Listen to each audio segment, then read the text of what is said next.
नमस्कार. मंगळवारच्या तिसऱ्या मंगल पर्वामध्ये सर्वांचं हार्दिक स्वागत. आणि आपल्या नियमाप्रमाणे किंवा या रिवाजाप्रमाणे या सादरीकरणाचा आरंभ आपण आरती प्रभुणे अनंतकुमार जोशी आणि विजय झंगे यांच्या शुभ शंख नादाने करूया. आरती.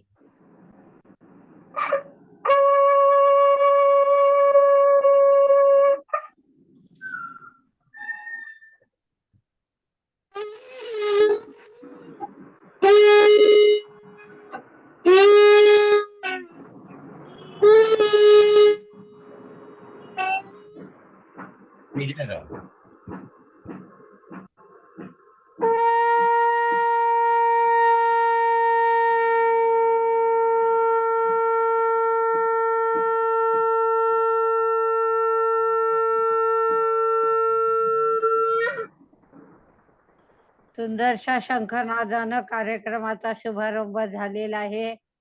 त्याबद्दल आरती प्रभुणे अनंतकुमार जोशी आणि विजयजीने यांना मनपूर्वक धन्यवाद. पुढची सूत्र श्री खानोलकर सरांकडे. नमस्कार सगळ्यांना.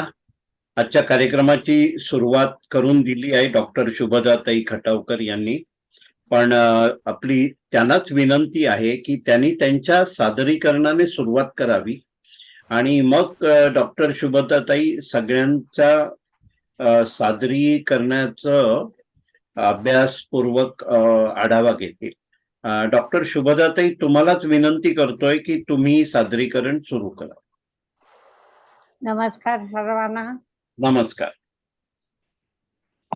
माझी लेखणी साहित्य मंच शहापूर जिल्हा ठाणे अंतर्गत षडाक्षरी काव्य मंच आयोजित काव्यलेखन उपक्रमामधली एक हलकी फुलकी कविता सादर करण्याचा प्रयत्न करते. कवितेचे शीर्षक आहे साबण. कलियुग आलं, सर्व बदललं. 6 अक्षरामध्ये बसवायचं असल्यामुळे सर म्हणतात त्याप्रमाणे अर्थ आणि भारदस्तपणाला इथे वाव नाही, आणि म्हणून ही हलकी फुलकी कविता. कलियुग आलं, सर्व बदललं. स्नानाचं गणित सुद्धा बदललं. स्नानाचा साबण सतेज वासाचा, स्नानोत्तर साथ चढतो राजाचा. स्नानाचा साबण सतेज वासाचा, स्नानोत्तर साथ चढतो राजाचा. कपड्यांचा खास तो रंगरंगीला, डाग पळवतो साबण सानूला. सर्वांनाच लागेल लळा शॅम्पूचा, सर्वांनाच लागेल लळा शॅम्पूचा. भुरभुरे केस रुबाब राजाचा.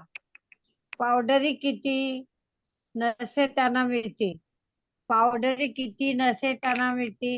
सारे चाहते आनंद लुटते, पैशाचा विचार बाजूस पडला. या कलियुगामध्ये पैशाला आता कोणी जास्त महत्व देत नाही. पैसा सगळ्यांच्या हाती कुरकुरत आहे. पैशाचा विचार बाजूस पडला. महत्व आले ते स्वच्छतेला, महत्व आले ते स्वच्छतेला. धन्यवाद. छान छान. एखादा फटकार मारावा अशी छान कविता. मस्त. छान छान कविता. छान कविता. सुंदर. धन्यवाद. आपल्या समोर आता विकास पाटील सादरीकरण करतायत. हा विकासजी, करा सुरुवात. नमस्कार. नमस्कार. मी पण माझी एक विजयी कविता सादर करतोय. अष्टाक्षरी. विषय मन पाखरू.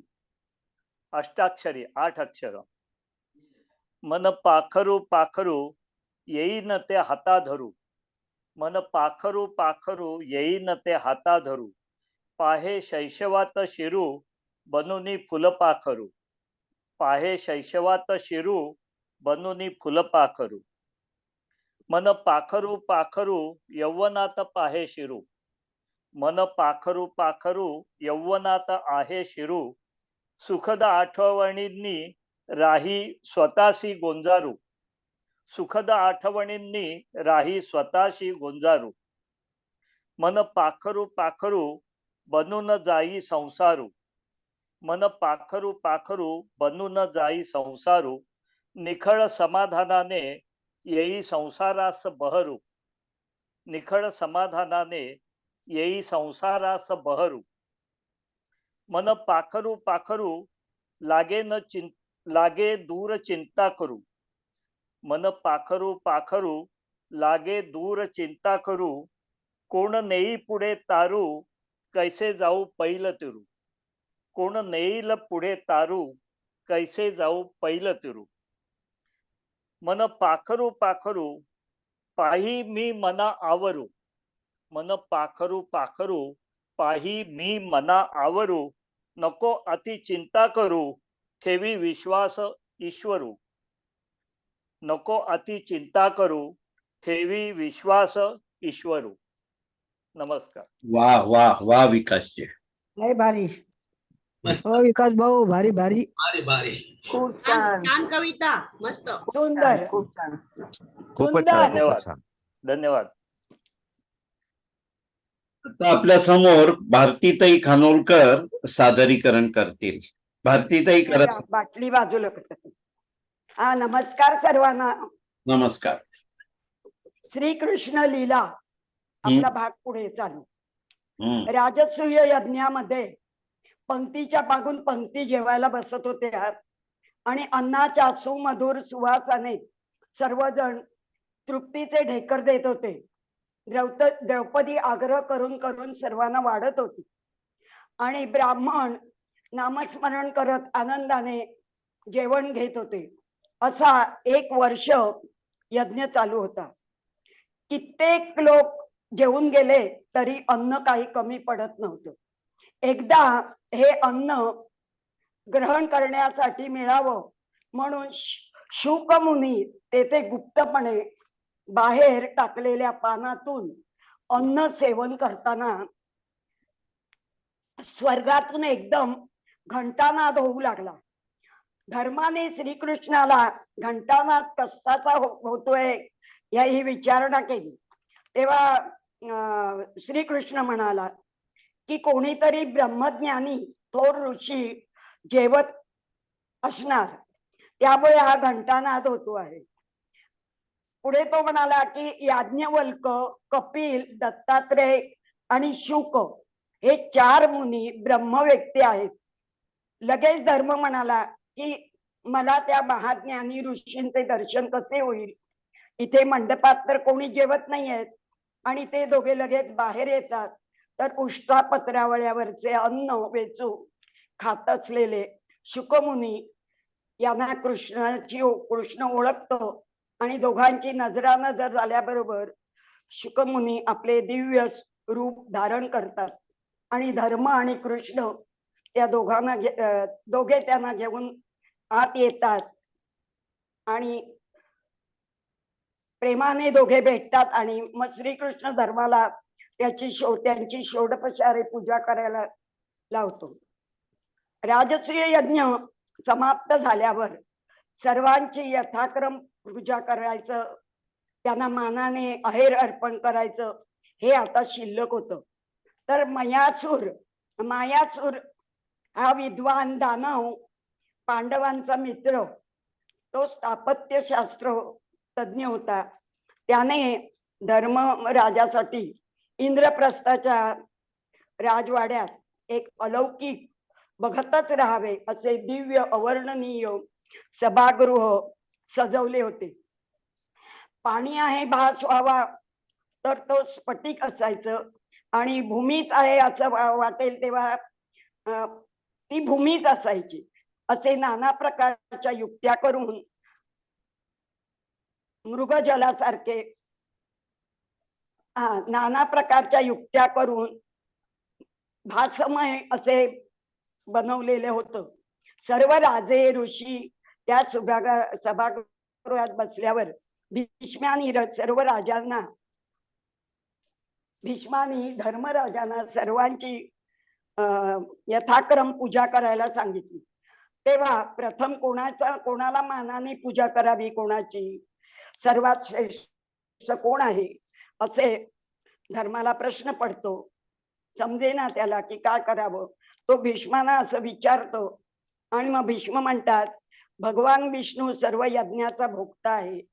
त्याचा पूर्णावतार जो श्रीकृष्ण तोच या यज्ञात अग्रपूजेचा मानकरी आहे. त्यापेक्षा श्रेष्ठ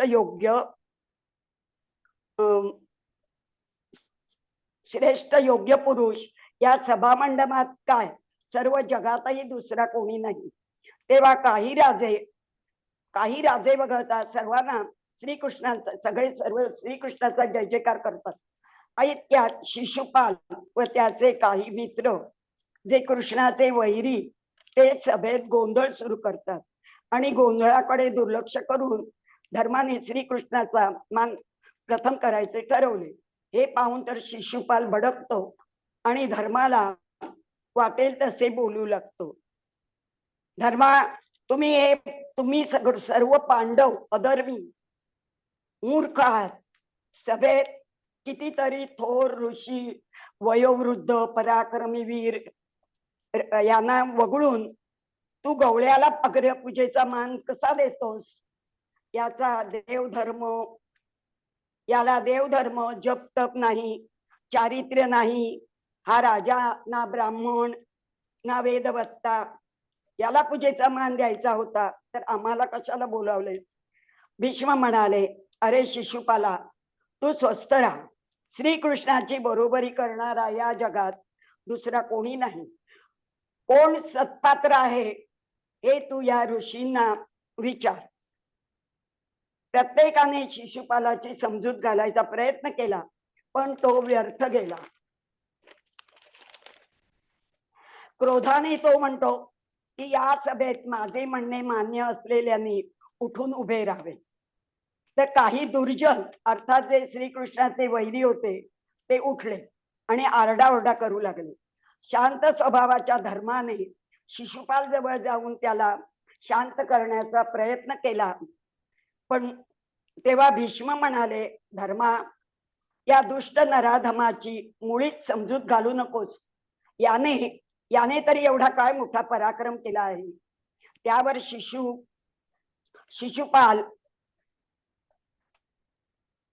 कृष्णाचे नाना प्रकारचे दोष दाखवून लागला.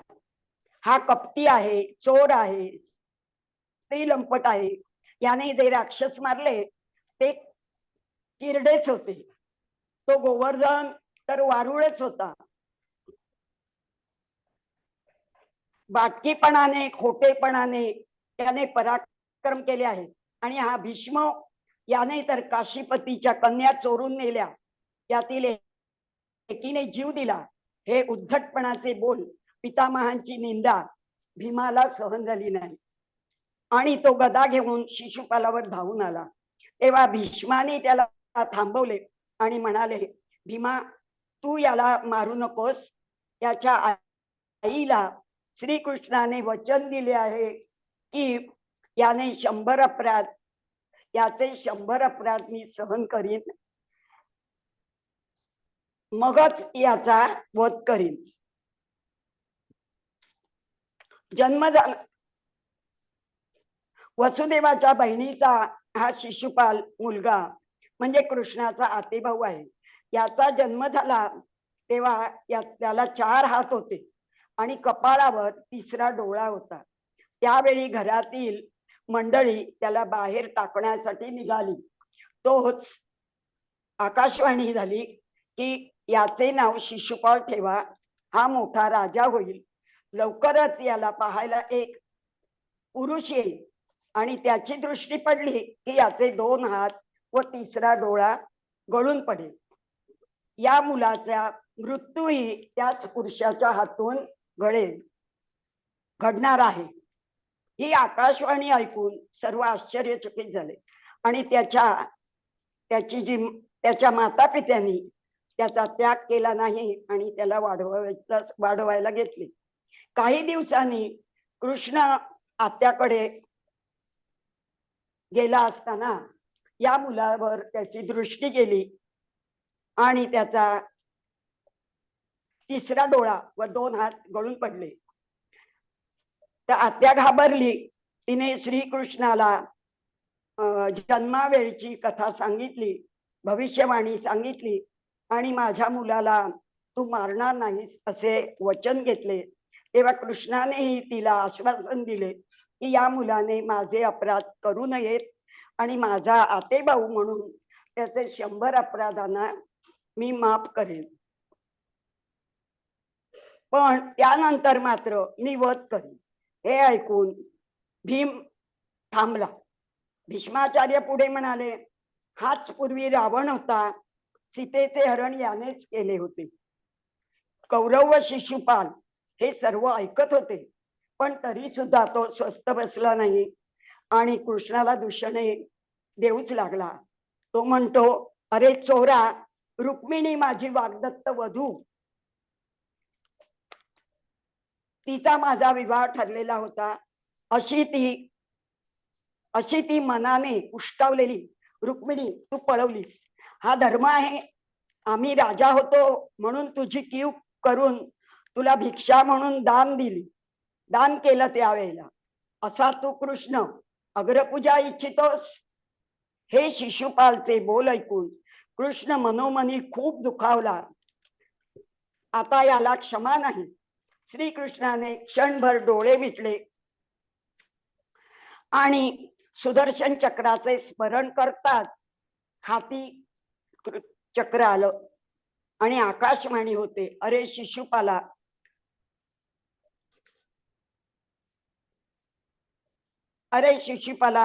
तुझी 100 पापे पूर्ण झाली. आणि शिर धडा वेगळे होऊन मस्तक उडते. तरी सुद्धा त्या शिरातून शब्द ऐकू येतात, मी जिंकलो आहे असे उद्गार त्या मुखातून येतात.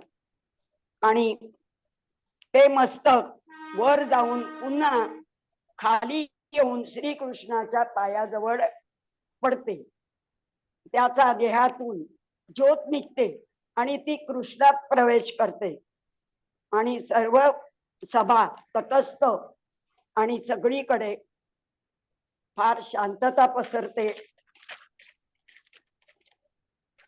स्वर्गातून श्रीकृष्णावर पुष्पवृष्टी होते. यज्ञाची सांगता होते. सर्वांना वस्त्र अलंकार देऊन धर्मराजा सर्वांची पूजा करतो. छेदुनी शिशुपालाचे शिर विजयी झाला श्री करधर. पूर्ण करुनी दुर्जनांचा संहार धर्मरक्षक झाला कृष्ण थोर. कृष्णम वंदे जगद्गुरु. वा वा वा वा वा वा छान. वा सुंदर. छान छान छान छान धन्यवाद. खूप झालंय, छान सुंदर. बालतीताई, छान. खूप छान. आज संपले दुष्ट. उद्या गोकुळाष्टमी आहे ना. हो बरोबर. सर्व दुष्टांचा संहार आज झालेला आहे. आता या दत्तात्रय मराठे सादरीकरण करतायत. हा करा, सुरुवात करा दत्तात्रयराव. नमस्कार. सप्टेंबरचे औचित्य साधून शिक्षक दिनाबद्दल माझे मनोगत सादर करीत आहे. वा. आपल्या संस्कृतीमध्ये गुरु ब्रह्मा, गुरु विष्णू, गुरुदेव महेश्वरा असे म्हटलेलेच आहे. यामध्ये गुरुचा अर्थ सर्वव्यापी आहे. मला वाटते की आपल्या जीवनात गुरुची वेगवेगळी रूपे पाहावयास मिळतात. पहिले गुरु म्हणजे आपले आई वडील. त्यानंतर पूर्वीच्या गुरुकुल पद्धतीत ज्ञान देणारे गुरु किंवा ज्ञान, कला आणि कौशल्य शिकवणारे गुरु व आयुष्याच्या मधल्या टप्प्यात येणारे आध्यात्मिक गुरु. इंग्रजांच्या काळात त्यांच्या विरुद्ध लढण्यास त्यांनी चालू केलेली शिक्षण पद्धती आपल्याकडील थोरा मोठ्यांना योग्य वाटली व त्याचा प्रसार करण्यासाठी व उपजीविकेचे साधन म्हणून इंग्रजी शिकून नोकरी करण्याचे दिवस आहे. स्वातंत्र्यानंतर आपल्या परंपरागत गुरूंची आठवण व ऋण मानण्याचा दिवस गुरुपौर्णिमा, व्यास पौर्णिमा हा तर राहिलाच, परंतु आपल्या कला कौशल्य शिकवणाऱ्या व आध्यात्मिक मार्ग दाखवणाऱ्या गुरुपुरता तो मर्यादित राहिला. स्वातंत्र्यानंतर आपले पहिले उपराष्ट्रपती सर्वपल्ली डॉक्टर राधाकृष्णन, जे आधी शाळेत शिक्षक व प्राध्यापक होते, त्यांना भेटायला त्यांच्या वाढदिवसानिमित्त 5 सप्टेंबर 1961 ला काही विद्यार्थी गेले होते.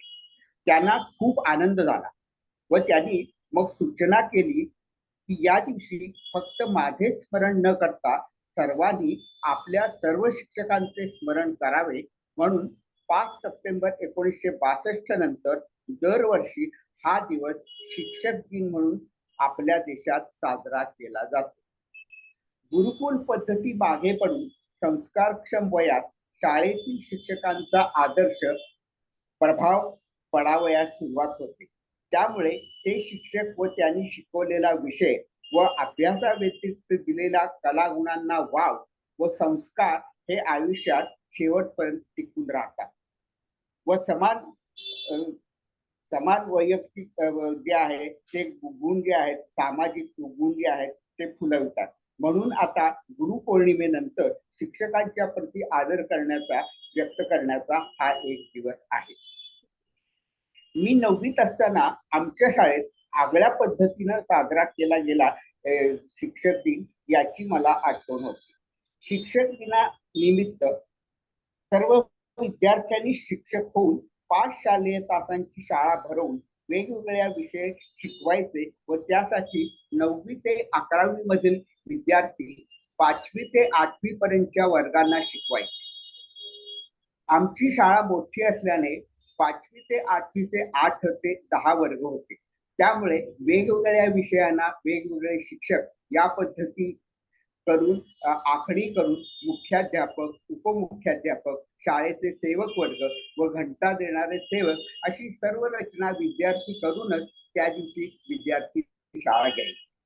यामध्ये शिक्षक झालेल्या मुलांना सभाधीटपणा यायचा व विषय समजवण्याच्या अडचणी समजून घेऊन त्रेधा तिरपीट उडायची व काही वेळेस 35 मिनिटे शिकवणे सुद्धा किती अवघड आहे व जिकिरीचे आहे ते कळायचे.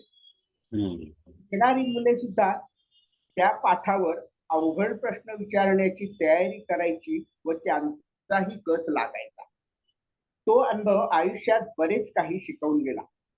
दुसऱ्याचे सांगणे पूर्णपणे ऐकून घेऊन मगच आपल्या शंका किंवा अभिप्राय किंवा प्रतिवाद कसा करावा हे कळले.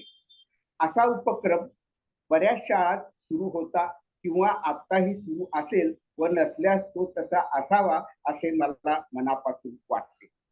शेवटी या आपल्या ग्रुपमधील शाळा कॉलेजमधील ग्रुपमधील गुरूंना व माजी शिक्षकांना वंदन करून माझे मनोगत पूर्ण करतो. पुन्हा गुरुर ब्रह्मा गुरुर विष्णू गुरुर्देव महेश्वरा गुरु साक्षात परब्रह्म तस्मै श्री गुरुवे नमः.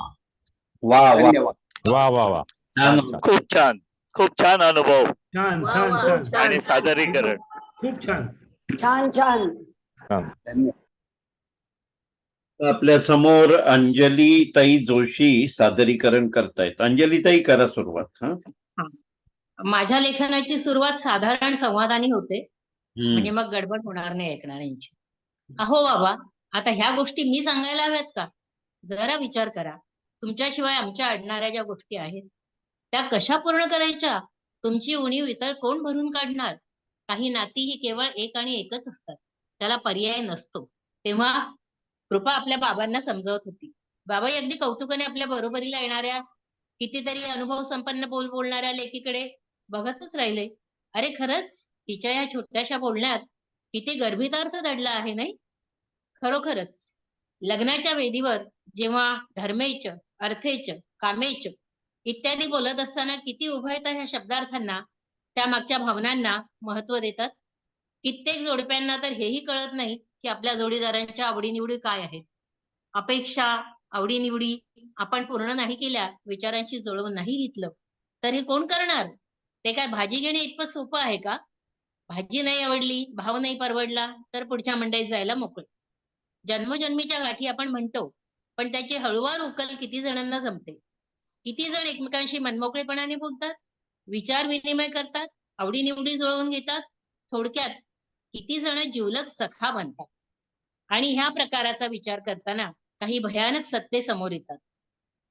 विभा आणि विशू यांचा संसार पाहणाऱ्यांना दृष्ट लागावा असा, पण विभा अतिशय मनमोकळी, हौशी, सर्व गोष्टींची मनापासून आवड असणारी, मुलांवर संस्कार करणारी, तशीच शिस्तही लावणारी आणि हीच अपेक्षा ती विशूकडूनही करते. पण विशू थंड, याचा सगळा उत्साह घराबाहेर, इतरांच्या मुलांचं कौतुक करणार, निरपेक्ष बुद्धीने समाजकार्य करणार, प्रसंगी त्यासाठी झळही सोसणार. पर्यायाने बायको मुलांसाठी वेळ नाही, घरात बोलायला चर्चा करायला सवड नाही, बाहेर दमल्यामुळे घरात चिडकेपणा. साधी गोष्ट त्याच्या कधी लक्षात येत नाही का? बायको मुलांसोबत बाहेर जाणे, कधीतरी त्यांचे कौतुक करणे, मुलांच्या अभ्यासाची चौकशी करणे, आवडीने एखादी वस्तू घेऊन देणे आणि त्यांच्या चेहऱ्यावरचा आनंद बघणे.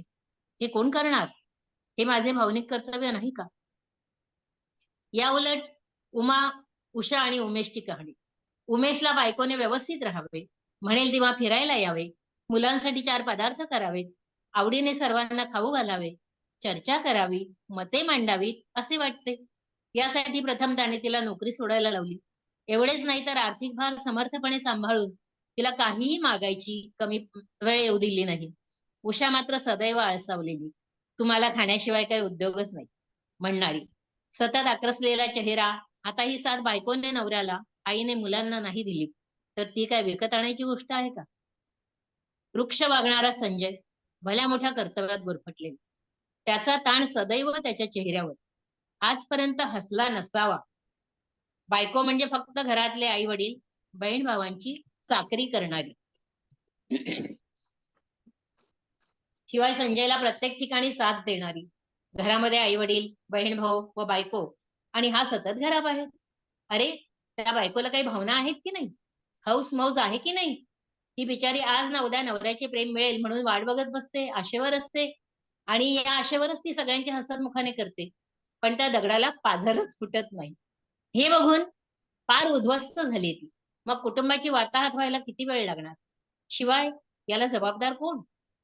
नवऱ्याची ऐपत न बघता आर्थिक उधळण करणारी अनिता, आपल्या लग्ना अगोदरच्या प्रेम प्रकरणांचे रसभरीत वर्णन करणारा हेमंत, नवरा, त्याची माणसे व स्वतःची मुले यांच्याकडे लक्ष न देता केवळ सुडवल बांधा व स्वतःचेच रूप जपणारी प्रतिभा, पिणे ही फॅशन समजणारा व नंतर त्यातच डुंबणारा हरेश, सतत माहेरी पळणारी व माहेरचेच कौतुक करणारी ललिता, बायकोला फक्त एक यंत्र समजणारा बंडू, माझा भाऊ किती मोठा ऑफिसर, माझा मुलगाही तसाच व्हावा, या हट्टापायी मुलाचे भविष्य बिघडवणारी मोना, मीच शहाणा, बाकी तुम्हाला अक्कलच नाही असे समजणारा नितेश, आईच्या अतिशय आहारी गेलेला विनीत, तर मैत्रिणीच्या सरबराईमध्ये नवऱ्याला राबवणारी नीता. ही अशी व्यक्तिमत्वे म्हणजे केवळ कथा कादंबऱ्या, नाटक सिनेमे यात आढळणारी नाहीयेत, तर ती आज घराघरात वावरणारी आहेत, मीपणा जपणारी आहेत. त्यात होरपळतात साथीदारांचे जीव आणि आपणच जन्माला घातलेल्या कोवळ्या कळ्या, आणि मग त्यांचे दृश्य स्वरूप म्हणजे मोडलेली घरे, उद्ध्वस्त संसार आणि घटस्फोट. वा वा वा. अंजली ताई, छान. नव्याने सुंदर. चांगली बाजू बघितली. छान छान छान छान मस्त झालं. छान झालं, छान झालं. खूप शब्द छान, एक खूप सुंदर छान. होते, सुंदर सुंदर शब्द मस्त. सॉलिड. बोलणंही छान, शब्दही छान. आणि वास्तववादी दर्शन. छानच छानच. मस्तच होतं. चला चला. आपल्या समोर आता प्रफुल्ल साने सादरीकरण करताय. प्रफुल्लजी करा सुरुवात. सर्वांना नमस्कार. नमस्कार. मी आज एक वेगळा प्रयोग करतोय. हा, नाव आहे गीत पूर्णत्व कल्पना. म्हणजे एक गीताचे शब्द घेऊन त्याची मग पुढे आपण कविता लिहायची. मधुसूदन कालेलकर यांचं गीत आहे. स्वप्नात पाहिले जे ते रूप हेच होते, हे स्वप्न मी म्हणावे की स्वप्न तेच होते. या ओळी आहेत सुरुवातीच्या, आणि ते पुढे आपण माझ्या याने कंटिन्यू केले. आता नकोच काही आस तुझ्या प्रेमाची, आता नकोच काही आस तुझ्या प्रेमाची, हृदय स्पंदनांना मोहिनी कटाक्षाची. याला काय म्हणावे मन अधीर होते, स्वप्नात पाहिले जे ते रूप हेच होते. तुझे टपोरे डोळे आणि मधाळ बोल, तुझे टपोरे डोळे आणि मधाळ बोल, लाल शराबी ओठ काय तुझा तो डोल. गोऱ्या अंगकांतीचे वेड लागले होते, गोऱ्या अंग कांतीचे वेड लागले होते, स्वप्नात पाहिले जे ते रूप हेच होते. गालावरची खळी मौनातले बोलणे, गालावरची खळी मौनातले बोलणे, अर्थ कसा कळावा लाडातले रुसणे, अर्थ कसा कळावा लाडातले रुसणे. ही सप्ताक्षरी आहे हा. सगळ्या ओळीमध्ये 7-7 अक्षर आहेत. बर. कालावरची खळी मौनातले बोलणे, अर्थ कसा कळावा लाडातले रुसणे, स्वप्नातुनी बाहेर सांग कधी तू येते, स्वप्नातुनी बाहेर सांग कधी तू येते, मना आवरू कसे सारेच भास होते, मना आवरू कसे सारेच भास होते, स्वप्नात पाहिले जे ते रूप हेच होते, हे स्वप्न मी म्हणावे की स्वप्न तेच होते. धन्यवाद. वा वा वा. साने खूप साहेब. छान. मस्त. खूप छान. साने सर. मत आहे. थँक्यू. थँक्यू. आता आपल्या समोर अनामिकाताई चव्हाण सादरीकरण करतायत. अनामिकाताई, करा, सुरुवात करा. सर्वांना नमस्कार. नमस्कार. शिक्षक दिनाच्या हार्दिक शुभेच्छा. हम्म. आज मी टाळी या विषयावर बोलणार आहे. वा. ताल या शब्दावरून ताली हा हिंदी आणि टाळी हा मराठी शब्द प्रचारात आलेला आहे. एका हाताच्या तळव्याने दुसऱ्या हाताच्या तळव्यावर आघात केल्यावर जो ध्वनी किंवा नाद निर्माण होतो ती म्हणजे टाळी. टाळीचा प्रवास आपल्या जन्मापासून ते अंतापर्यंत सुरू असतो. जसे मनुष्य जन्माचा आनंद आपण टाळ्या वाजवून व्यक्त करतो, तसे त्याच्या अंतयात्रेत सुद्धा टाळ आणि टाळ्यांच्या साथीने कायमचा निरोप सुद्धा देतो. लहान रडणारं मूल टाळीच्या आवाजाकडे टकामका बघायला लागतं. आपण लहान गोजीवाड्या मुलाला इवल्याशा हात धरून टाळी वाजवायला शिकवतो. नंतर तो स्वतःच आनंदात असल्यावर टाळी वाजवू लागतो. त्यात नाद नसतो, पण एक असते अविरत निरागसता व निखालस आनंद. इथे टाळीचे बाळ कळू अंगात मुरते. आता टाळ्यांना भाषा येऊन भावना कळू लागलेल्या असतात. टाळी ही आपल्या आयुष्यात कायमचा नाद रूपात घर करून असते. सकाळच्या काकड आरतीपासून ते संध्याकाळी मंदिरातून येणाऱ्या अभंगाच्या आवाजाबरोबर टाळीचा ध्वनी आपल्या कानात पिंगा घालत असतो. शाळेत शिक्षक विद्यार्थ्यांचे लक्ष वेधण्यासाठी टाळी वाजवतात. प्रार्थना, श्लोक, कविता पाठ करण्यासाठी लयबद्ध ताल येण्यासाठी टाळीचा वापर करतात. तरुणाई टिंगल टवाळी वा मस्ती करत आनंदाची परिसीमा गाठल्यावर टाळी आपोआपच वाजते. कधी कधी एकमेकांना टाळी देता घेता तरुण तरुणींची लग्नांची टाळी पण वाजते. एक पौराणिक कथानुसार टाळी वाजवण्याची प्रथा भगवान विष्णूच्या भक्त प्रल्हादने सुरू केली होती. प्रल्हादचे वडील हिरण्यकश्यपूंना विष्णुदेवांची भक्ती आवडत नसे. त्यासाठी त्यांनी अनेक उपाय केले. विष्णू स्तोत्र म्हणताना प्रल्हाद ज्या थाळीवर ताल देत धरायचा ती थाळी त्यांनी आगीत फेकून दिली. पण प्रल्हादने हार न मानता विष्णू स्तोत्र म्हणताना आपले दोन्ही तळहात वाजवायला सुरुवात केली. त्यातून ताल निर्माण झाला. त्याला टाळी हे नाव पडले. तेव्हापासून प्रत्येक भजन कीर्तनात टाळ्या वाजवू लागल्या. असे म्हणतात की टाळी वाजवून देवाचे लक्ष वेधले जाते, आपले मन एकाग्र होते, पापांचा नाश होतो आणि सकारात्मक ऊर्जा निर्माण होते. गायक, कलाकार, वक्ता, कवी किंवा राजकारणी यांचा उत्साह टाळ्यांच्या प्रतिसादाने द्विगुणित होतो आणि हा खूप मोठा पुरस्कार असतो. राजकारणात भिन्न पक्षातील त्यांनी एकामेकांना दिलेली टाळी चर्चेचा विषय ठरते. भलभले अर्थ लावले जातात त्यासाठी. दोघांचे भाषण सोडविणारा किंवा त्यांची समजूत घालणारा त्यांना हेच प्रश्न विचारतो, एका हाताने टाळी वाजते काय हो? कंटाळवाणे भाषण किंवा सादरीकरण थांबविण्यासाठी जनसमुदाय लवकर टाळी वाजवतो आणि त्यांना प्लॅटफॉर्म सोडण्यास भाग पडतो. मान्यवरांचे स्वागत करताना, वाढदिवसाचा केक कापताना, पाडोशी शीख, पदक, सन्मानपत्र स्वीकारताना, लग्न, मुंज, बारसे, वाढदिवस, नवीन नोकरी, बढती, यश अशा अनेक आनंदाच्या क्षणी टाळी वाजवली आवर्जून जाते. भजन आरती म्हणताना टाळी वाद्यसंगीत निर्माण करते. पंढरपूर वारीत अभंग म्हणताना वारकरी टाळी वाजवत मन भावुक करतात.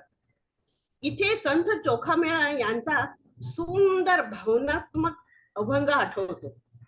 टाळी वाजवावी, टाळी वाजवावी, गुढी उभारावी, वारी ही चालावी पंढरीची. संगीतकार अजय अतुल, A.R. रहमान यांनी आपल्या संगीतात टाळ्यांचा वापर बेखुबीने केला आहे. शास्त्रीय संगीतात टाळी हेच पहिले वाद्य ठरले. काही लोकांना बोलता बोलता दे टाळी असे म्हणायची सवय असते. टाळीच्या वाद्याने सूर ताल धरत गाणे म्हणत पैसे कमवणारे आपण पाहिले आहे. तृतीय पंथीय वेगळ्याच पद्धतीने टाळी वाजवतात, तीच त्यांची ओळख ठरते. कव्वाली गाणारे विशिष्ट पद्धतीने टाळी वाजवून बहारदार कव्वाली सादर करतात. गुजरातमध्ये तर गरबा नृत्य टाळ्याशिवाय तर अशक्यच. कौतुक अभिनंदन करण्यासाठी झालेल्या टाळ्यांचा कडकडाट नेहमीच उत्साहवर्धक ठरतो. आता पहा, क्लेपिंग थेरपी, एरोबिक व्यायाम प्रकार, हास्य क्लब, डान्स थेरपी, नृत्य कला यामध्ये असलेला टाळ्यांचा समावेश हॅपी हार्मोन्स निर्माण करतो आणि आपला आनंद वाढवतो. एक्युपेशन मधील सुजोग पद्धती तळहातावरील प्रेशर पॉइंट द्वारा उपचार थेरपीनुसार आरोग्यदायी फायदे मिळवण्यासाठी टाळी हा रामबाण उपाय ठरलेला आहे.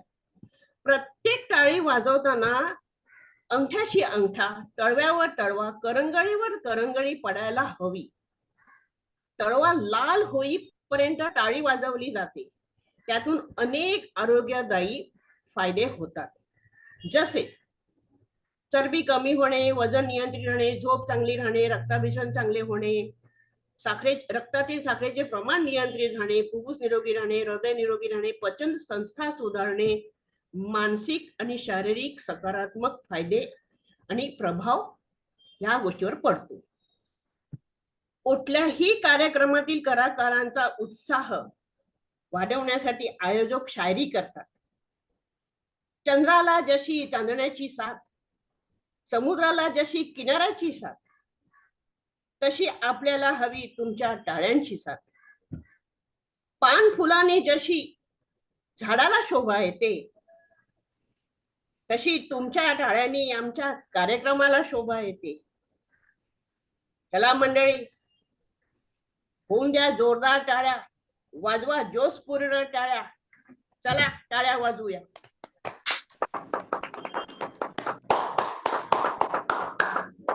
खूप छान. एखादा छोटा खूपच छान. घेऊन तो असा खुलावणं ही क्षमता तुमच्यातच आहे. खूपच छान, खूपच छान. खूपच छान टाळीचं महत्व खूपच छान. आणि पूर्ण आमची नॉलेज. आता आमची ब्रह्मानंदी टाळी लागणार होती या गोष्टीवर. सुंदर प्रसंग, एक एक प्रसंग सुंदर. आपल्या समोर अरविंद चव्हाण सादरीकरण करतायत. हा अरविंदजी, करा सुरुवात. आपल्या सर्वांना नमस्कार. नमस्कार. आज मी आपल्याला डॉक्टर श्री सर्वपल्ली राधाकृष्णन यांच्याबद्दल थोडक्यात त्यांच्या जीवनपटाबद्दल माहिती देणार आहे. वा. 8 सप्टेंबर हा संपूर्ण भारतात शिक्षक दिन साजरा केला जातो. आपल्या शिक्षकाप्रती असलेल्या आदराचे आणि प्रेमाचे प्रतीक म्हणून हा दिवस साजरा केला जातो. भारताचे माजी राष्ट्रपती आणि तत्वचिंतक डॉक्टर सर्वपल्ली राधाकृष्णन यांचा हा जन्मदिन आहे. डॉक्टर राधाकृष्णन देशाचे राजदूत, उपराष्ट्रपती, राष्ट्रपती अशी पदं भूषवली, पण ते नेहमीच एका शिक्षकाच्या भूमिकेत राहिले. शिक्षण होत असताना ते अध्यापक प्रिय विद्यार्थी होते आणि पुढे शिक्षक झाल्यावर ते विद्यार्थी प्रिय शिक्षक अध्यापक झाले. भारतीय तत्वज्ञानाने नव्याने केलेली मांडणी, भारतीय तत्वज्ञानाचे त्यांनी केलेले चिंतन अजूनही एकमेव द्वितीय म्हणून गणले जाते. स्वातंत्र्योत्तर काळातील देशातील सर्वात प्रभावशाली तत्वचिंतक आणि अभ्यासकांमध्ये त्यांची गणना केली जाते. त्यांचा जन्म 5 सप्टेंबर 1888 रोजी झाला. त्यांच्या जन्मप्रित्यर्थ हा दिवस भारतात शिक्षक दिन म्हणून साजरा केला जातो. त्यांच्या कुटुंबाचे मूळ गाव सर्वपल्ली हे होते, म्हणून त्यांनी आपल्या नावात गावाच्या नावाचा समावेश केला आहे. ते 8 वर्षाचे असताना त्यांचे नाव ख्रिश्चन मिशनरी स्कूल मध्ये घालण्यात आले. त्यानंतर ते Lutheran missionary high school, उचर्स college Vellore आणि मद्रास ख्रिश्चन कॉलेजमध्ये त्यांनी आपले शिक्षण पूर्ण केले. 16व्या वर्षी त्यांचे लग्न झाले, तर 20व्या वर्षी 1908 साली ethics of Vedanta and metaphysics proposition या विषयावर त्यांनी थिसिस लिहिला. MA मध्ये असताना त्यांना हॉक्स हे प्राध्यापक होते. त्यांनी भारतीय तत्वज्ञानाची कठोर समीक्षा केली ह्या गोष्टीचा त्यांना धक्का बसला, म्हणून त्यांनी भारतीय तत्वज्ञानाचा अभ्यास करून प्रबंधासाठी वेदांत हा विषय घेतला आणि हॉक्स यांनी देखील त्या विषयाला मान्यता दिली. MA पूर्ण झाल्यावर ते मद्रास प्रेसिडेंसी कॉलेज मध्ये तत्वज्ञान विभागात प्राध्यापक म्हणून रुजू झाले. नंतर ते आंध्र प्रदेश विद्यापीठ, बनारस हिंदू युनिव्हर्सिटी, दिल्ली विद्यापीठाचे कुलगुरू बनले. ब्रिटिश अकॅडमीचे फेलो म्हणून निवडले गेलेले ते पहिले भारतीय व्यक्ती ठरले. 1948 ते युनेस्कोचे प्रमुख बनले. जेव्हा डॉक्टर राधाकृष्णन हे मॉस्को भारताचे राजदूत होते त्यावेळी रशियाचे राष्ट्राध्यक्ष स्टॅलिन होते. त्यावेळेचा त्या स्टॅलिन बरोबर झालेला किस्सा तुम्हाला मी सांगतो. त्यांची जेव्हा स्टॅलिन यांच्याबरोबर भेट झाली तेव्हा त्यांनी त्यांना सम्राट अशोकाची गोष्ट सांगितली. आमच्या देशात एक राजा होता, तो क्रूर व निर्दयी होता. त्याने रक्तरंजित मार्गावर चालून आपली प्रगती साधली आणि साम्राज्याचा विस्तार केला. पण एका युद्धानंतर त्यांच्या मनात ज्ञान जागृत झाले व तेव्हापासून धर्म, शांती आणि अहिंसेचा मार्ग स्वीकारला. तुम्ही देखील हा मार्ग का स्वीकारत नाही? या प्रश्नात स्टॅलिनने त्यांच्याकडे काहीच उत्तर नव्हते. ते तिथून निघून गेले आणि जाताना त्यांनी आपल्या दुभाषाला सांगितले, ह्या माणसाला राजकारण कळत नाही, तो केवळ मानवतेचं दूत आहे. स्टॅलिन बद्दल आणखी एक किस्सा असा की स्टॅलिन आजारी होते, अंथरुणावर निजलेले होते, तेव्हा त्यांच्या चेहऱ्यावर हात फिरवत, भल्या माणसा थोडा विसावा घे, शरीराचे आजार हे असणारच, ते धैर्याने भोगावे व मनाच्या व आरोग्याची काळजी घ्यावी. व त्यांनी त्यांच्या तोंडावर मायेने हात फिरविला. तर राधाकृष्णन हे राज्य शिष्टाचाराचे संकेत कधीही पाळायचे नाही. तसेच त्याने दुसरा किस्सा असा की चीनचे नेते माओ यांच्याबद्दलचा किस्सा आहे की जेव्हा ते चीनला गेले त्या माओशी हस्तोलन केले आणि त्यांनी माओचे गाल प्रेमाने थोपटले. माओनं आश्चर्य वाटले, परंतु डॉक्टर राधाकृष्णन त्यांनी माओना ताबडतोब सांगितले, मी स्टॅलिन आणि पोप यांच्याबरोबर सुद्धा असंच केलं म्हणून. त्याच्याबद्दल आणखी काही सांगायचे झाले तर मी तुम्हाला आणखी थोडक्यात काही सांगतो. 1909 मध्ये त्यांचे पहिले पुस्तक प्रकाशित झाले. 35व्या वर्षी जॉर्ज पंचम यांच्या बरोबर चेअर ऑफ फिलॉसॉफी या पदी विराजमान होण्याचा मान मिळवला. ऑक्सफर्ड विद्यापीठाने त्यांना नाईटहुड ने सन्मानित केले. ही बिरुदावली पटकावणारे श्री राधाकृष्णन हे पहिले आशियाई व्यक्ती होते. राधाकृष्णन यांना नोबेल साहित्य पुरस्कारासाठी 16 वेळा तर नोबेल शांतता पुरस्कारासाठी 11 वेळा नामांकन मिळाले. 1952 ते 1962 या काळात उपराष्ट्रपतीपद भूषविले व 14 मे 1962 भारताचे राष्ट्रपती झाले. 1954 त्यांनी देशातील सर्वोच्च असा भारतरत्न पुरस्काराने सन्मानित केले गेला आणि 17 मे 1975 रोजी त्यांचं निधन झालं. एवढं त्याचं भाषण संपलं. वा वा वा, अरविंद शेठ सुंदर, वेगळं, छान छान सांगितलं. खूप छान छान माहिती पूर्ण. छान माहिती दिली. थोडक्यात पण चांगली माहिती मिळाली. आपल्या समोर आता अभय पुराणिक सादरीकरण करतायत. अभयजी करा सुरुवात करा. नमस्कार सर्वांना, प्रणाम माझा आणि शिक्षक दिनाच्या शुभेच्छा सर्वांना. सगळ्यात पहिले मला सांगायची इच्छा होती की मी पहिल्यांदाच या कार्यक्रमामध्ये सहभागी होतोय, कारण एरवी माझी ट्रेनिंग असतात त्यामुळे मला नाही जमत कधी ऑड डेला यायला. पण आज जमलं, कारण या आठवड्यात आमच्या काही घरगुती कारणामुळे मी ट्रेनिंग घेतलं नाही. मला खूप आवडला हा कार्यक्रम. जेवढा जमेल तेवढा याच्या पुढे मी येत जाईन. सादरीकरण काय असतं, कशा प्रकारचं असतं तेही मला कळलं. म्हणजे आता पुढची प्रिपरेशन माझी जेव्हा येईन त्यावेळेला. आज मात्र मी आता जशी काही इथे सादरीकरण झाली त्याचं माझं होणार नाहीये. माझ्या डोक्यात जे काही विचार येतात ते मी बऱ्याच वेळा असे मांडून ठेवतो आणि त्यातलाच एक विचार म्हणजे काही विचार मी खानोलकर सरांजवळ मांडले की याच्यातलं मी काय बोलू. तर सरांनी मला सांगितलं की या अमुक विषयावरती तुम्ही आज बोला, म्हणून मी तो विषय घेतला. विषय शाप की वरदान. आता हा प्रश्नच मुळात चुकीचा आहे असं माझं म्हणणं आहे. तो शापही आहे आणि वरदानही आहे असं माझं म्हणणं आहे. जनरलाइज स्टेटमेंट होऊ शकत नाही आणि त्याच्याबद्दल थोडक्यात मी बोलणार आहे. आणि माझे विचार काय आहेत ते या 4 मिनिटाच्या पुढचे जे 4 मिनिटं आहेत, म्हणजे दुसरी 4 मिनिटं आहेत, दुसरा आपण पार्ट बघू, त्याच्यात बघू. पहिल्या पार्टमध्ये त्याचं वरदान म्हणून काय आहे ते बघूयात. आणि मला वरदानापेक्षा मला त्या शापाबद्दलच जास्ती थोडेसे माझे विचार मांडायची इच्छा आहे, बाकी काही नाही. तर आपण पहिले नेहमी चांगल्या गोष्टी बघतो कुठल्याही प्रसंगामध्ये किंवा कुठल्याही गोष्टीमध्ये. तर चांगली गोष्ट मोबाईलच्या बाबतीत काही बोलायची गरजच नाहीये, की आज मोबाईलमुळे अतिशय म्हणजे आपल्या आयुष्यातला एक अविभाज्य घटक झालाय. असं म्हटलं तर त्याच्यामध्ये काही चुकीचं ठरणार नाही, तसंच आहे ते. आपल्या सगळ्या लोकांचा एक चांगला विरंगुळा होतो मोबाईलच्या मार्फत. एकमेकांशी संपर्क अतिशय चांगल्या पद्धतीने आपल्याला एस्टॅब्लिश करता येतो पूर्वीपेक्षा. त्याच्यानंतर पैशांचे व्यवहार असेल, इंटरनेटवरची म्हणजे इंटरनेटवरती तर माहितीचा खजिना आहे. या सगळ्या गोष्टी आपण मोबाईलच्या द्वारे करू शकतो. आपला पीव्हीके ग्रुप तर मी म्हणेन WhatsApp ग्रुपमुळे एवढा एवढा एक जेल झालेला आहे, की बोलायचीच गरज नाही. तर ह्या सगळ्या गोष्टी केवळ आणि केवळ मोबाईलमुळेच घडतायत. त्यामुळे त्याचं महत्त्व जे आहे ते अनन्यसाधारण आहे. यात अजिबात तीळमात्र शंका नाही. त्यामुळे ते आहेच, ते मान्यच करायला पाहिजे. परंतु जसं म्हणतात ना, की every coin has got two sides. प्रत्येक नाण्याला 2 बाजू असतात. तशी मला दुसरी बाजू पण असं वाटतं, की ती आपण लक्षात घ्यावी. पहिली गोष्ट इथे मी एक काय म्हणतो त्याला सांगू इच्छितो आणि अगदी मनापासून सांगू इच्छितो, की मी जे पुढे काही थोडेफार 2-4 मुद्दे मांडणार आहे, ते आपल्या या पीव्हीके ग्रुपमधल्या 80 ते 90% लोकांना ॲप्लिकेबल नाहीयेत. हे मी अगदी प्रामाणिकपणे सांगतो. म्हणजे मी जे काही बोलणार आहे किंवा जे काही सांगणारे मुद्दे, ते उपदेशात्मक वगैरे अजिबात घेऊ नका, तसे नाहीयेत. माझ्या मनातले ते केवळ विचार आहेत. आणि आपल्याला जरी ते ॲप्लिकेबल नसले, तरी माझं असं म्हणणं आहे आणि माझं असं निरीक्षण पण आहे, बघणंही आहे, की आसपास असे बरीच लोकं दिसतात, की ते त्या मुद्द्याप्रमाणेच वागतात. तसं होऊ नये सगळ्यांच्याच बाबतीत, अशी आपली एक मनामध्ये आलेले विचार ते मी आता मांडतो.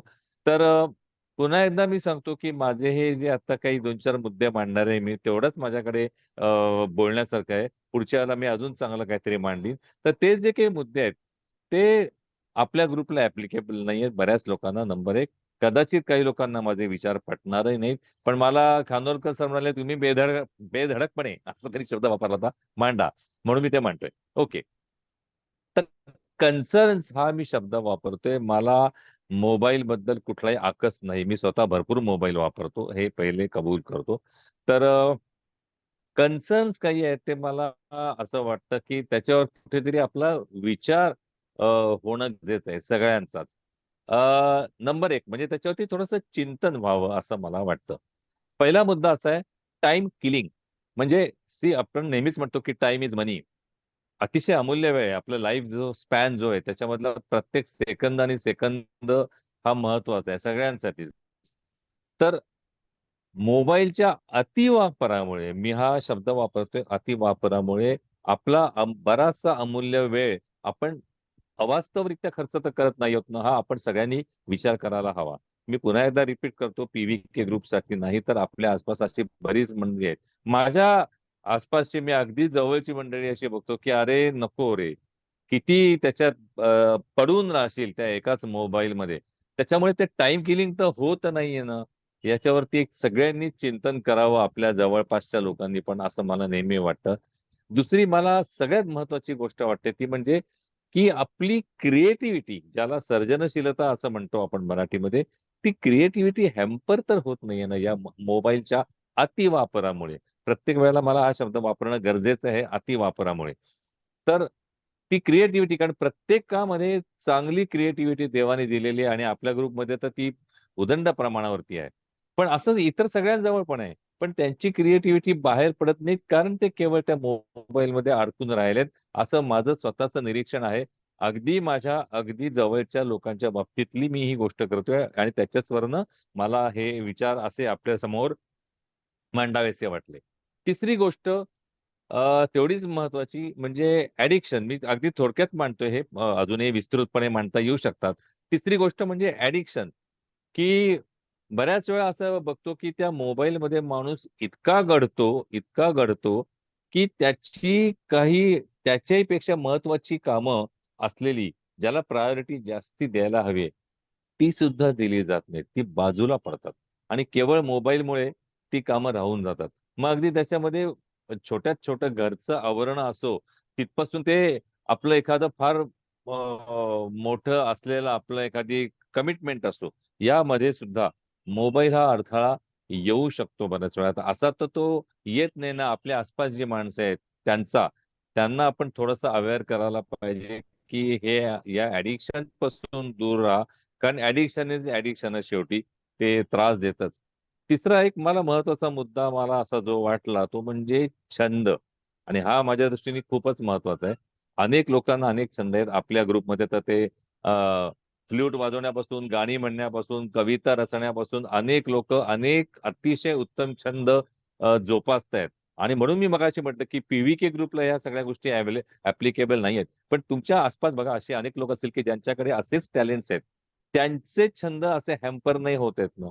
मी बघितलेत माझ्या समोर जवळच्या काही लोकांचे. एक अतिशय तबला उत्कृष्ट वाजवणारा तबल्यांचे क्लासेस घेत होता, पण आता ते क्लासेस घेत नाही, तबला वाजवत नाही.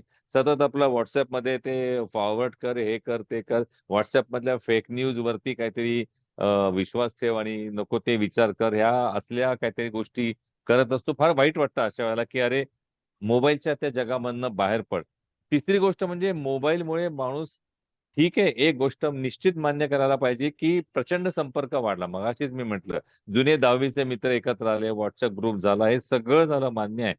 But see other side of the coin ती अशी पण आहे, की त्याच्यामुळे आपण कुठेतरी वेगळे तर होत नाही आहोत ना. ठीक आहे, मी ग्रुपशी संपर्कात झालो, हाय, हॅलो, गुड मॉर्निंग.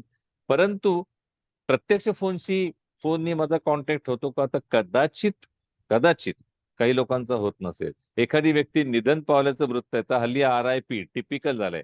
पण त्याच व्यक्तीला जर का त्याच्या व्यक्तीच्या जवळच्या माणसाला फोन करून थोडीशी सांत्वना दिली, तर it has got a huge effect असं मला वाटतं. ते हा मोबाईलमुळे नो डाऊट की आपला संपर्क वाढलाय. पण एक यांचा खूप छान शब्द आहे आणि ते नाटक आहे ऍक्च्युली, की माणूस नावाचं बेट. तर अशी छोटी छोटी बेट तर तयार होत नाहीयेत ना, असा प्रश्न आहे. हा हे माझे सगळे प्रश्न आहेत. हा कुठलाही आरोप नाहीये मोबाईल वरती माझा. हे सगळे प्रश्न आहेत आणि हे सगळे कन्सर्न्स हा शब्द मगाशी मी वापरला.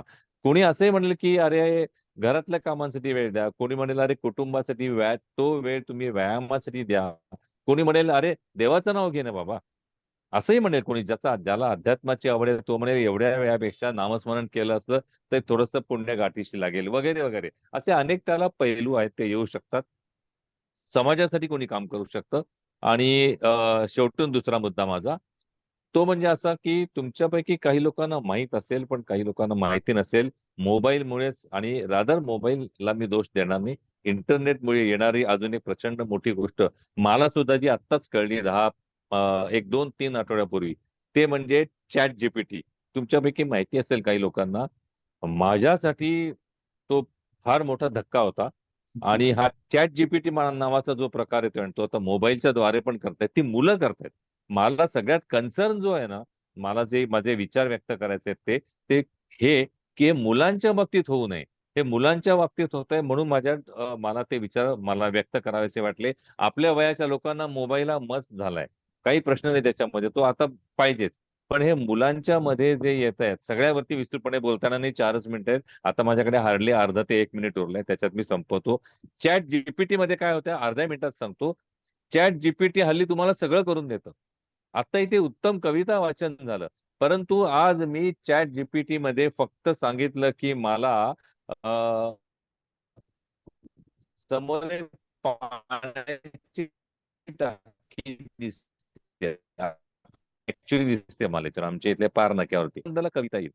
या अशा गोष्टींमुळे आपली म्हणजे क्रिएटिव्हिटी सोडा, आपली प्रतिभा जाईल की काय मला भीती वाटायला लागली. परवा मी माझ्या राहुलला बोललो, "अरे, अरे भयानक आहे," म्हटलं हे.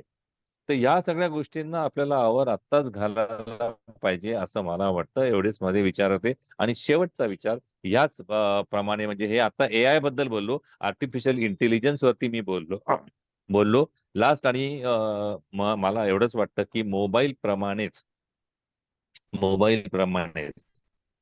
आपल्या वयाची लोक खास करून या ज्या अतिशय हे माझं वैयक्तिक मत आहे, कोणी त्याला ऍक्सेप्ट होणार नाही कदाचित, पण अतिशय सेन्सलेस आणि म्हणजे निर्बुद्ध अशा ज्या अनेक सिरियल्स आहेत, अनेक आहेत की ज्याच्यामध्ये सगळं प्रेडिक्ट करतायत तर काय होणार आहे. आपण स्वतः त्याला शिव्या घालतो, ते काय पाणी घालतायत, अमुक करतायत.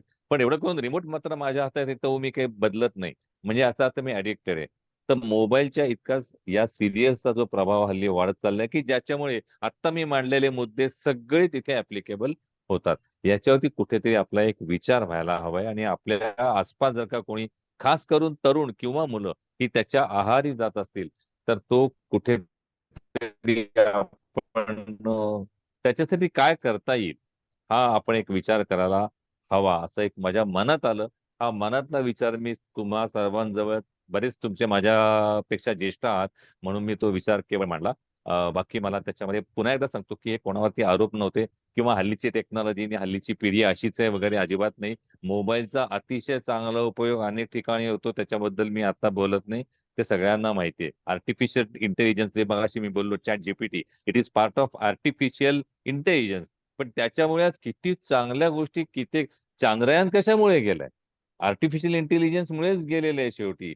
परंतु तो त्या नाण्याची ती दुसरी बाजू आहे. इकडची बाजू सुद्धा आपण एक लक्षात घ्यायला हवी. एवढं माझ्या मनात आलं म्हणून मी या इथे मला असं वाटलं या प्लॅटफॉर्मवरती आपण बोलू शकतो. पुढच्या वेळेला मात्र काहीतरी वेगळं सादर करायचा प्रयत्न कर, की जे खरं खरं सादरीकरण असेल. आजचं माझं काही सादरीकरण होतं असं मला वाटत नाही. केवळ विचार प्रकट करणं होतं. तर माझे विचार ऐकून घेतलेत. खूप खूप धन्यवाद. Thank you, thank you, thank you. थँक्स.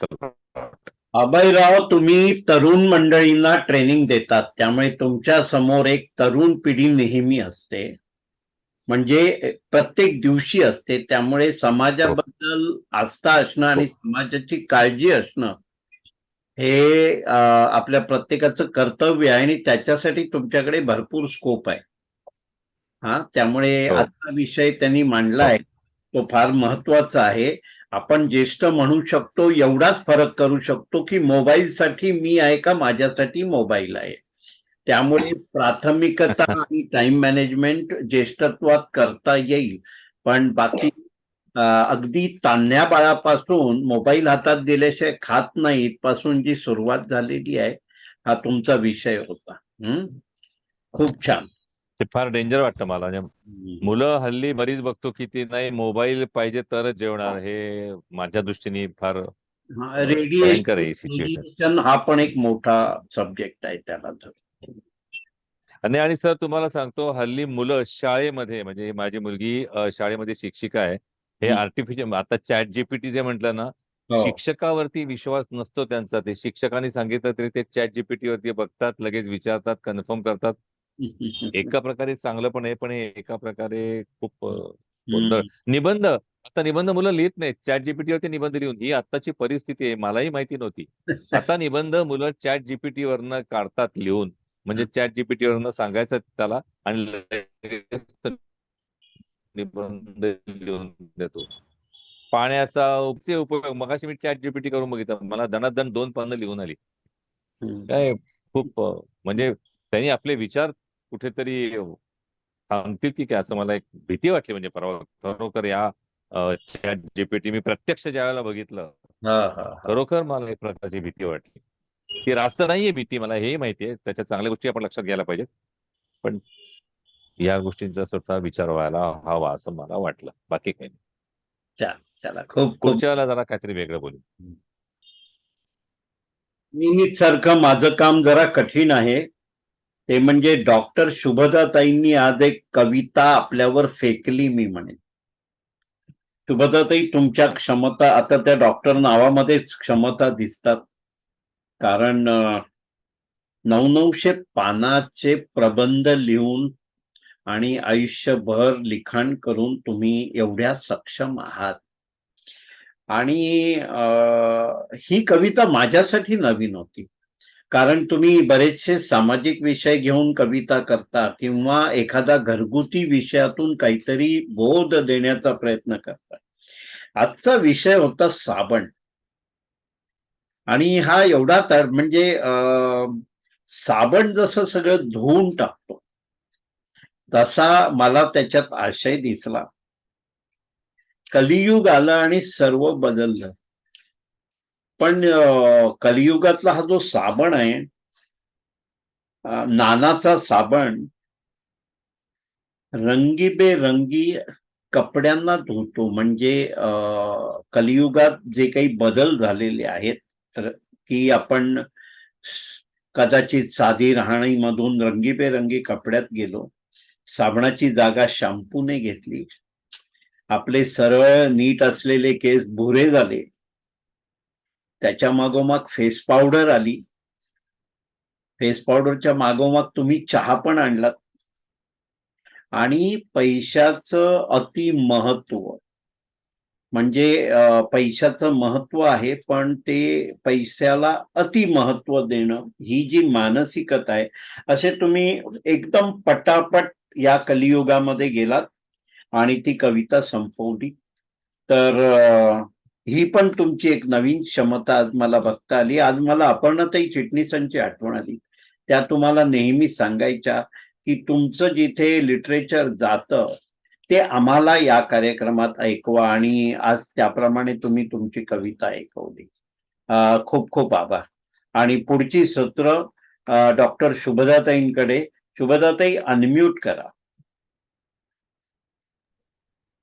हा, नमस्कार. नमस्कार. सर्वांची सादरीकरण खूप छान झाले. पहिला नंबर लागला विकास पाटलांचा.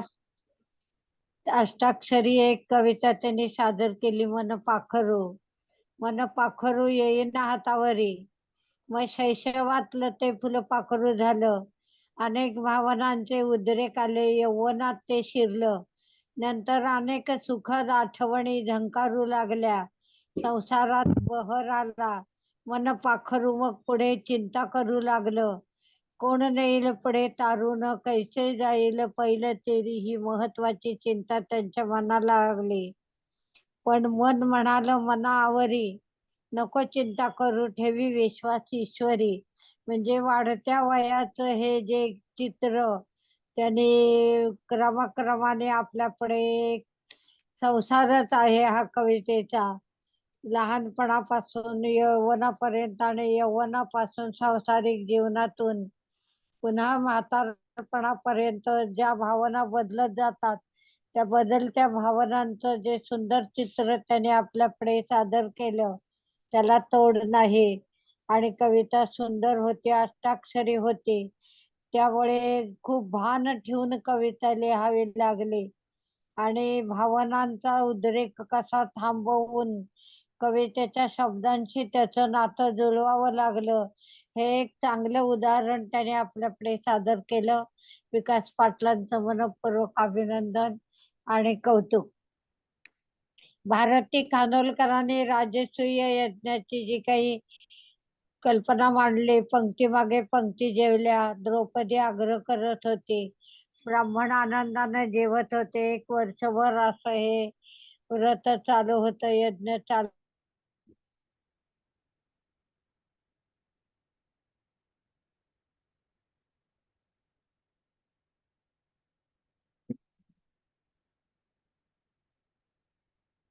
मोबाईल आज तरी काम करतोय.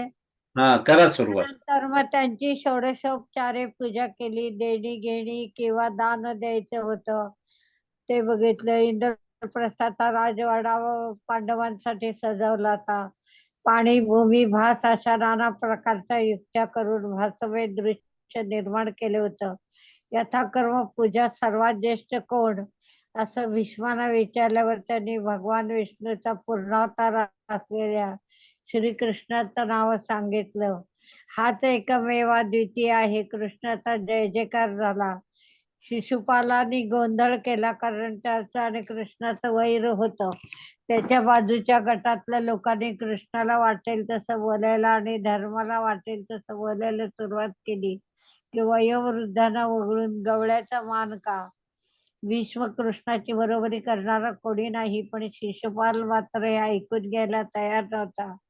धर्माने शिशुपालाला खूप शांत करण्याचा प्रयत्न केला, पण कपटी धूर्त स्त्री लंपट शिशुपाल हे काय ऐकायला तयार नव्हता. भीष्मानी निंदा भीमाला सहन झाली नाही. भीष्मांची आईला वचन दिलं होतं की 100 अपराध सहन झाल्यानंतरच त्याचं मरण येईल. जन्मता त्याला 4 हात होते, कपाळावर 1 डोळा होता. आकाशवाणी अशी झाली होती, याचं नाव शिशुपाल ठेवा. आणि जो पुरुष त्याला भेटेल तो साक्षात्कारी पुरुष भेटीनंतर ह्याचे 2 हात आणि 1 डोळा गळून पडेल. त्याप्रमाणे ते गळलं. त्यावेळी मातेने कृष्णाकडून वचन घेतलं. पूर्वी हाच रावण होता, सीताहरण केलं. रुक्मिणी माझी वाग्दत्त वधू तू पळवलीस, तुला तिला दान केलं. कृष्ण दुखावला या गोष्टी ऐकून. कृष्णाने क्षणभर डोळे मिटले, हाती सुदर्शन चक्र घेतलं. 100 पापे पूर्ण झाली होती, तरी सुद्धा शिशुपाला वाटत होत मी जिंकलो. पण ते मस्तक गळलं आणि कृष्णाच्या पायी पडलं. कृष्णात ते विलीन झालं. नंतर सर्वत्र शांतता पसरली. यज्ञाची सांगता झाली. सर्व अलंकाराने सर्वांची पूजा यथास्थित करण्यात आली. अशा तऱ्हेनं धर्मरक्षक झाला कृष्ण थोर.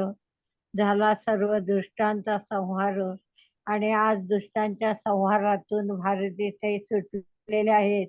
याच्या पुढे आता चांगलं ऐकायला मिळेल आणि ते ऐकण्यासाठी आपण सर्व सज्ज राहूया. छान निवेदन केलं, चांगलं सादरीकरण केलं, त्याबद्दल त्यांचं मनपूर्वक अभिनंदन. दत्तात्रय मराठेंनी शिक्षक दिनाचं महत्व गुरु महेश्वर हे सांगितलं. आपल्या जीवनामध्ये गुरुश्रेष्ठ आई वडील आपले पहिले गुरु. ज्ञान आणि कौशल्यामधला टप्पा आध्यात्मिक गुरुचा असतो. स्वातंत्र्यानंतर गुरुपौर्णिमा साजरी व्हायला लागली. सर्व पडले राधाकृष्णांना त्यांचे काही शिष्य भेटायला गेले. त्यावेळेला त्यांनी सांगितलं की केवळ माझ्या एकट्याचं पूजन करण्यापेक्षा हा दिवस शिक्षक दिन म्हणून साजरा करा. आणि 1962 नंतर मग हा दिवस शिक्षक दिन म्हणून साजरा करू गेला. गुरुकुल पद्धत जरी मागे पडली असली तरी हे संस्कार आयुष्यात शेवटपर्यंत उपयोगी पडतात.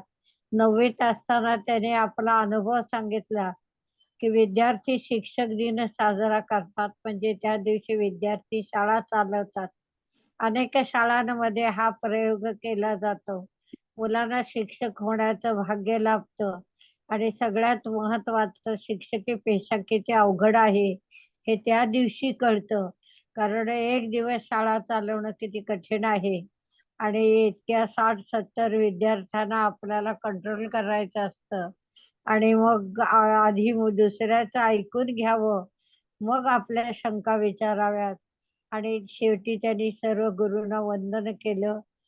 आपल्या आठवणीनं नवा उजाळा दिला आणि 8वीचा वर्ग घेतल्याचं त्याने आवर्जून सांगितलं. म्हणजे एक दिवस शिक्षक होण्याचं भाग्य त्यांना लाभलं. छान विषय मांडला, चांगल्या आठवणी सांगितल्या, त्याबद्दल त्यांचं विशेष अभिनंदन आणि कौतुक. अंजली जोशींनी लेखनाचा आरंभ संवादाने होतो हा एक विशेष सांगितला. कृपा आपल्या बाबांना समजावत होती. बोलण्यात खूप अर्थ दडला होता. आजकालच्या पिढीला लग्नाचा अर्थ कळत नाही. अत्यंत फालतू गोष्टीमुळे मन दुखावतात. भयानक सत्य उदयाला येतात. विभा निशी यांचं उदाहरण त्यांनी सांगितलं. व उत्साही निशी धड बायको मुलांबरोबर वेळ नाही, घर संसाराच्या जबाबदाऱ्या मौलिक कर्तव्य कधी करणार. म्हणजे एका बाजूला तो सामाजिक जबाबदारीची जाणीव पार पडतोय आणि एका बाजूला जे त्याचं कर्तव्य आहे ते पार पाडत नाही. अशी असमंजस उदाहरणं त्याने आपल्याला सांगितली. काही ठिकाणी तर बायकोला घरची चाकर असं आजही समजलं जातं. तिला काही भावना आहेत वगैरे अशी जाणीव नसते. अशा कुटुंबाची लवकर वाताहत लागते. स्त्रियांचे हे अनेक स्वभाव त्यांनी विशद केले. अशी उदाहरणे आता घराघरात दिसतात. आणि मला वाटतं या सगळ्याचं कारण टीव्ही सिरियल आहेत. हे अभय पुराणिकाने आपल्याला सांगितलं आहे. ते आपण सगळेजण लक्षात ठेवूया. सूक्ष्म निरीक्षण त्यांचं आहे. स्वभावाचे अनेक पैलू उलगडले. असंच लेखन लिहित राहा आणि सादर करीत राहा. त्याबद्दल हार्दिक शुभेच्छा आणि कौतुक. प्रफुल्ल सानेंनी वेगळा प्रयोग केला. मधुसूदन कालेलकरांचं एक गीत आणि त्यानंतर आपल्या काही ओळी, अशा एक नवा प्रयोग त्यांनी केला. आता नकोच काही असं तुझ्या प्रेमाचे, स्वप्नात पाहिले ते दृश्य सत्य होते. काय तुझा तो डौल, गालावरती खळी, नयनातलं बोलणं, अर्थ कसा कळावा, मनावरू कसे सारेच भास होते. म्हणजे मनाचा मनाशी भावनांशी चाललेला त्यांचा जो शाब्दिक खेळ होता तो या कवितेतून त्यांनी सादर केला. एक वेगळं वळण त्यांच्याकडून आपल्याला कळलं आणि असंच वेगवेगळं काही ऐकायला मिळावं अशा अपेक्षांसह त्यांना शुभेच्छा आणि आणखीन नवीन नवीन काही त्यांच्या हातून घडावं ही सदिच्छा. अनामिका चव्हाणांनी टाळीबद्दल आपल्याला सांगितलं की हा प्रवास जन्मापासून अंतापर्यंत चालू असतो. लहान मूल टाळी आधी आपण त्याला वाजवायला शिकवतो, नंतर त्याला त्याचा अर्थ कळो न कळो पण तो निखालस आनंद त्यातून व्यक्त करून घेत असतो आणि अशा तऱ्हेने त्याचा आनंद वृद्धिंगत असतो. सकाळच्या भोपाळी आरतीपासून रात्री अभंग टाळ्यांचे प्रकार एकमेकांना आपण टाळी देतो. लग्नाची टाळी, अशा अनेक टाळ्या, दोन्ही तळ हात टाळी निर्माण झाली. टाळी सकारात्मक ऊर्जा, देवांचं लक्ष वेधण्यासाठी टाळी, शुभ प्रसंगी आनंदी प्रसंगात, पंढरपूरची वारी अतूट नातं, टाळी वाजवावी गडी उभारावी, टाळी वाजवून तृतीय पंथीय पैसा जमा करतात. गर्भाआधी अनेक नृत्यातून टाळी वर्धन आहे आणि टाळीमुळे त्या गाण्याचा तोल सावरला जातो आणि त्याचं महत्व वाढवलं जातं आणि अशा तऱ्हेने लोकप्रियता वाढवण्यासाठी टाळीचा फायदा केला जातो. एवढंच नव्हे तर आरोग्याचे फायदे आहेत. कलाकारांना आपण उत्साहवर्धन करत असतो. चंद्राचं जसं चांदणं, समुद्राच्या लाटा, तसे टाळीने कार्यक्रमाला रंगत आणणं. विषय खूपच रंगला, निवेदन छान, सादरीकरण आणि हास्यमय चेहऱ्याने त्या सांगतात त्यामुळे त्याला वेगळीच रंगत येते. त्यांचं मनपूर्वक अभिनंदन आणि शुभेच्छा. अरविंद चव्हाणांनी डॉक्टर सर्वपल्ली राधाकृष्णनांचं चरित्र आपल्याला सांगितलं की ते विद्यार्थी प्रिय शिक्षक होते, तत्वचिंतक होते. 88 मध्ये त्यांचा 5 सप्टेंबरला जन्म झाला. नावाच्या गावात त्यांनी आपला समावेश केलेला आहे गावाचा. 16व्या वर्षी लग्न, 20व्या वर्षी शिशी. प्रबंधासाठी वेदांत MA झाल्यावर तत्वज्ञान विद्यापीठ अशा अनेक पद भूषवली. भारताचे राजदूत होते. स्टॅलिनला एक गोष्ट सांगितली, मानवतेचे दूत स्टॅलिन. चीनला गेले, माऊचे गाल प्रेमाने चोपटले. 1909 मध्ये पहिलं पुस्तक प्रकाशित, ऑक्सफर्ड विद्यापीठाने सन्मानित केलं.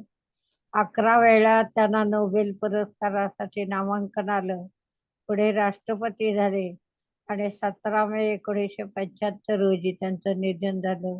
खूप छान आजच्या विषयाला, आजच्या दिवसाला, आजच्या दिनविशेषला आवश्यक अशी माहिती सांगून त्यांनी आपल्याला खूप छान आनंद दिला. त्याबद्दल त्यांचं मनपूर्वक अभिनंदन आणि शुभेच्छा. अभय पुराणिकांनी शिक्षक दिनाच्या सर्वांना शुभेच्छा दिल्या. हा त्यांचा पहिलाच कार्यक्रम खूप छान झाला. सादरीकरण काय हे त्यांना समजलं. त्या डोक्यात ते म्हणाला अनेक विचार आहेत. मोबाईल शाप की वरदान. सुरुवातीला वरदान हाच विषय घेऊन त्याने आजचा विषय म्हणला की तो जीवनाचा अविभाज्य घटक आहे. सुंदर संपर्क, इंटरनेट, त्यानंतर टाइम इज मनी, माहितीचा खजिना. केवळ मोबाईलमुळे अनेक गोष्टी कळतात. दोन बाजू लक्षात घ्याव्या लागतील. हा उपदेश नाही तर ही उपयुक्त माहिती आहे. पण विचार मांडायचं ते म्हणाले स्वातंत्र्य घेतो. आपली सर्जनशीलता नष्ट होत नाही का, हा प्रश्न त्यांच्या मनात आहे. त्याप्रमाणे माझ्याही मनात हा प्रश्न आहे.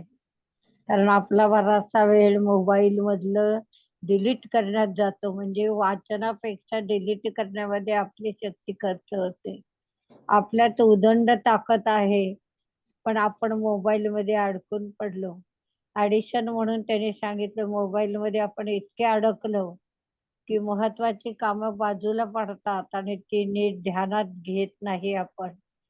अनेकांचे छंद जोपासले जात आहेत, तर अनेकांचे छंद बंद पडतायत. हे वास्तव त्याने आपल्याला सांगितलं ही खरोखरी खेदाची गोष्ट आहे. जनसंपर्क वाढला पण माणूस माणूस नावाचं वेगळं बट तयार होत नाही ना. आणि ही भीती खरोखरी भयानक आहे. आज नाही उद्या या भीतीला आपल्याला सर्वांना सामोरं जावं लागेल. माणसाला कुटुंबासाठी आरोग्यासाठी वेळ दिला गेला पाहिजे, पण माणूस मोबाईल मध्ये इतका अडकून पडलेला आहे की तो स्वतःचाच विचार करत नाही, तर कुटुंबाचा समाजाचा तर लांबच राहिला. मोबाईलमुळे मुले काय करतायत ते घडू नये. आपल्या वयाला गरज आहे पण मुलांसाठी धोका आहे. आपली प्रतिभा जाऊ शकते हे सुद्धा त्यांनी स्पष्ट सांगितलं. आपल्या वयाची जी लोक खूप सिरियल मध्ये वाहून घेत आहेत, तरुणांसाठी तर हे धोक्याचं आहे. आणि स्वतंत्र विचार करण्याची जी प्रवृत्ती होती ती माणसांमधली नष्ट होत चालली आहे. सामाजिक जाणीवेतून त्यांनी हा विषय मांडलेला आहे. नवा विचार, नवीन प्रश्न अत्यंत गरजेचे आहेत. विद्यार्थ्यांचा शिक्षकांवर विश्वास नाही ही नवी माहिती मिळाली आणि खूप वाईट वाटलं.